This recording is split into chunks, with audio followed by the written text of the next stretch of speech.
How you doing, all you cool cats and kittens? This is your video for a little homework help for your assignment for week 2 of distance learning at Energy Institute High School for Algebra 1.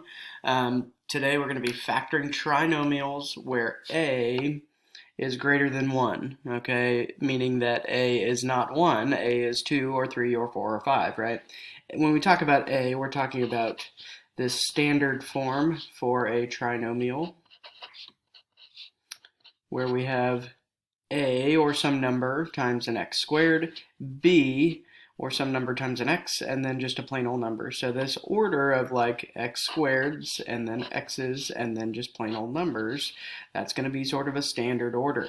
And so here what we're talking about is we're not going to be looking at having an a value that's 1. We're going to be talking about having an a value that's, some different number. All right. So I want to make sure that I go through a few problems from the homework. This homework in particular has 18 questions, and all of them are, pretty, pretty difficult problems, and so that's why I'm making this a double grade. I want you to get double credit for doing this, all right? And we're doing this to get ready for a quiz that you guys will be taking at the beginning of week 3 over factoring, all right? So I want to see where we're at. Okay, so let's go ahead and work out a few of the problems. I think I will start with number 2. All right, so we're going to go up here to number 2. All right, so number 2 on this assignment is 2n squared plus 3n minus 9, okay? Now, for this one, I'm going to do the x method, all right? So the x method is where we sort of set up an x. All right, and then at the top of that x in this sort of first little quadrant here, we are going to do a times c. So a, remember, is the number in front of the x squared, or in this case the n squared, so that's 2, all right? And then we've got a minus 9, so 2 times negative 9, all right, is going to be negative 18. So this is the number that we're going to be looking for factors of, all right? So we are going to be looking for factors of negative 18. All right. Now let's figure out what we need to be able to add to, right? So the whole game of factoring is we have to be able to multiply to get this number and add to get this number, figure out sort of the puzzle.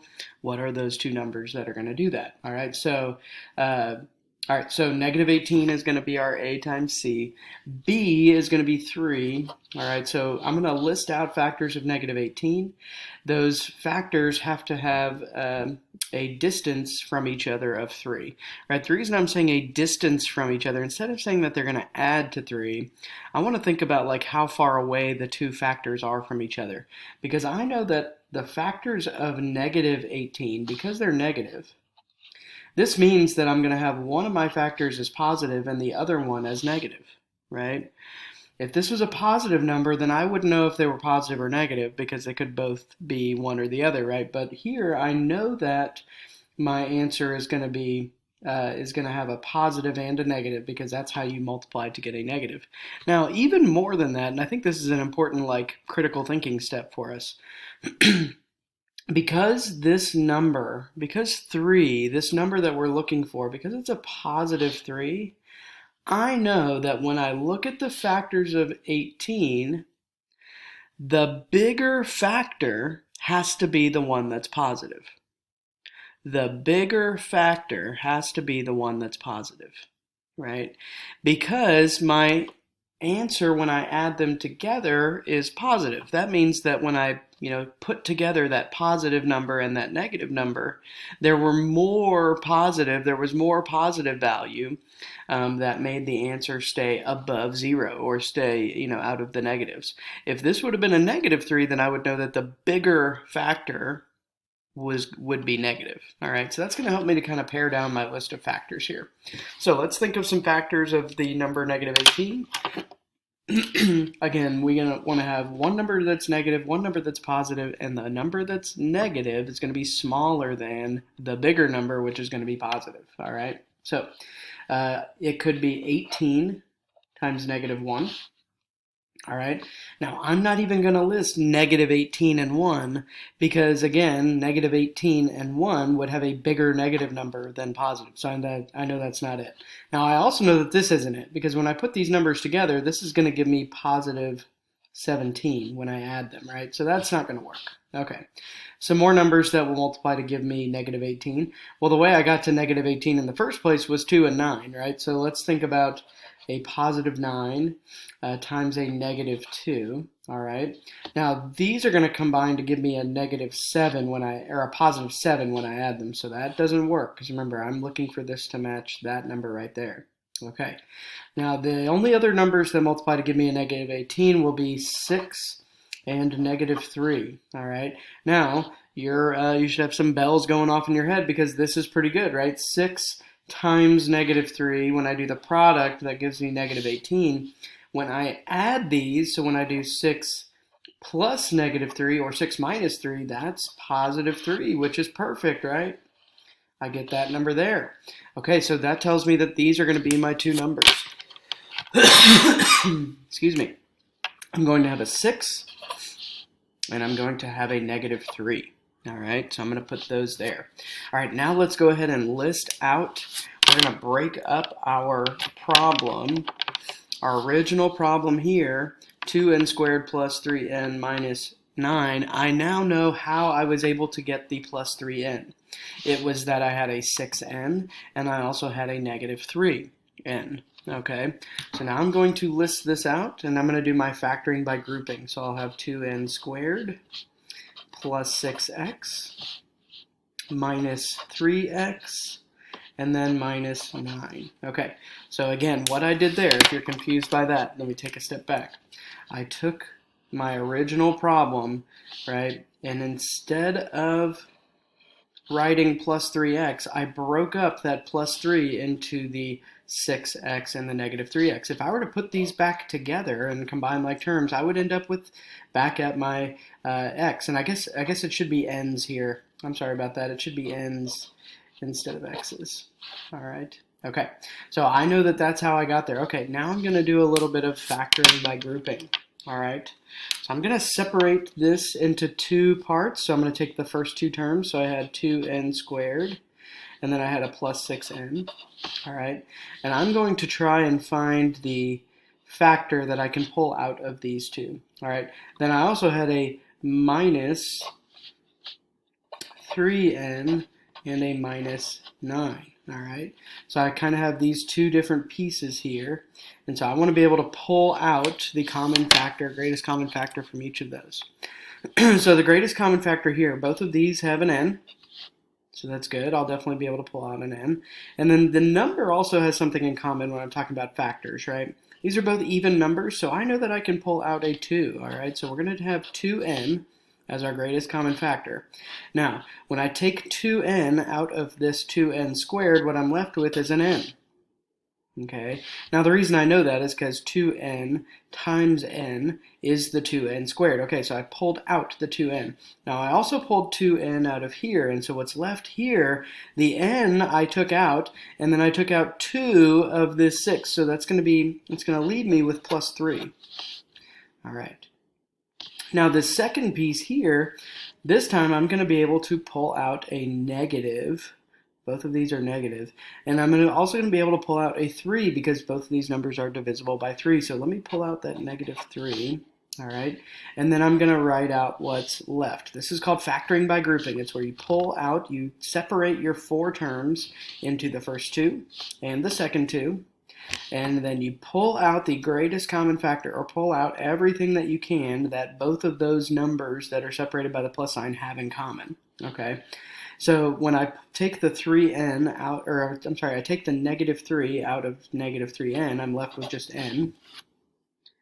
And then when I take the negative 3 out of negative 9, I'm left with plus 3. Okay, now, one big thing when you do factoring by grouping, you should always, and if you didn't get this, then you know you did it wrong and you need to re-look at how you pulled out that greatest common factor.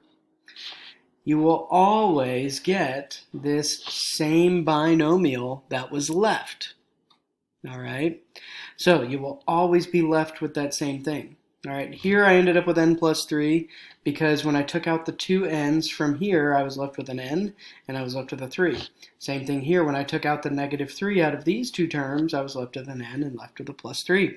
This is just a good magic trick that's always going to happen when we're doing this the right way. So this is a good like halfway point where you can kind of realize if you've done the steps up to this point correctly or not. Okay, now my last step is just to write out my answer. I've got n plus 3, all right, n plus 3, so that's going to be one of my binomials. That's part of my answer.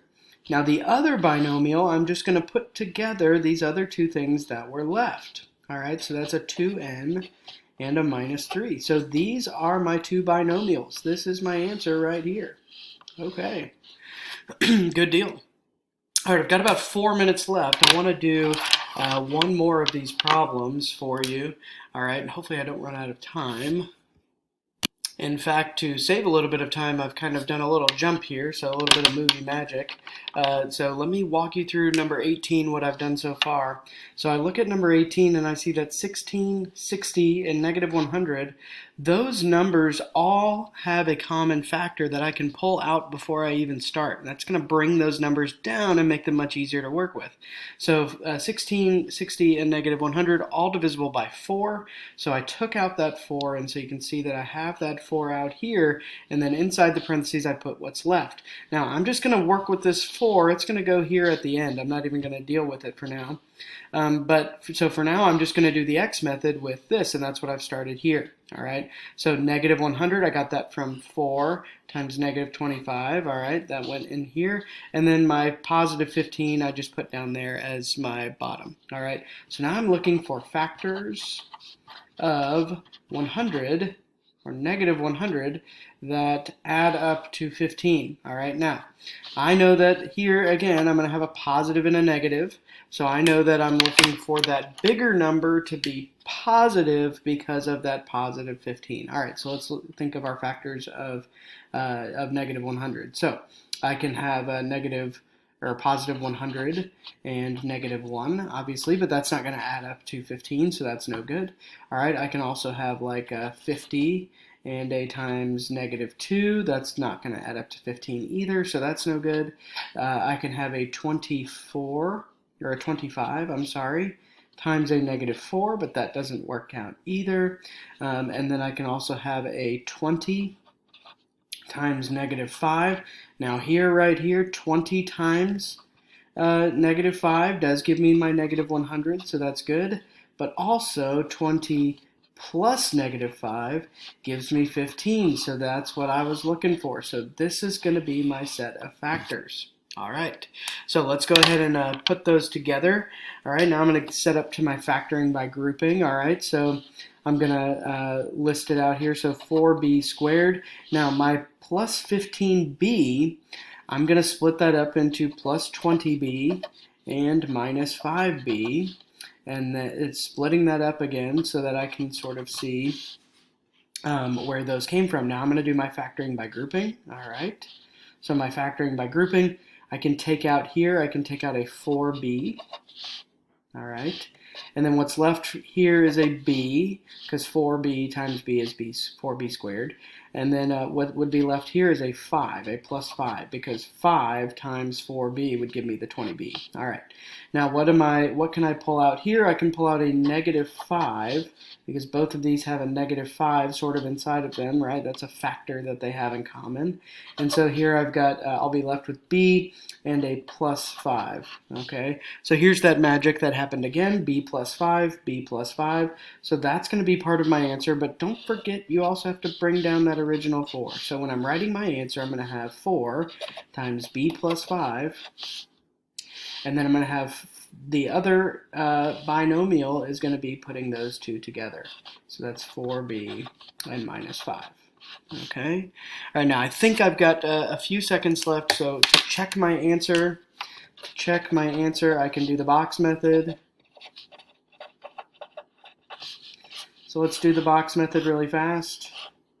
All right, so it'll be b plus 5, 4b minus 5. All right, so this will be 4b squared, this will be 20b, this will be negative 5b, and this will be negative 25.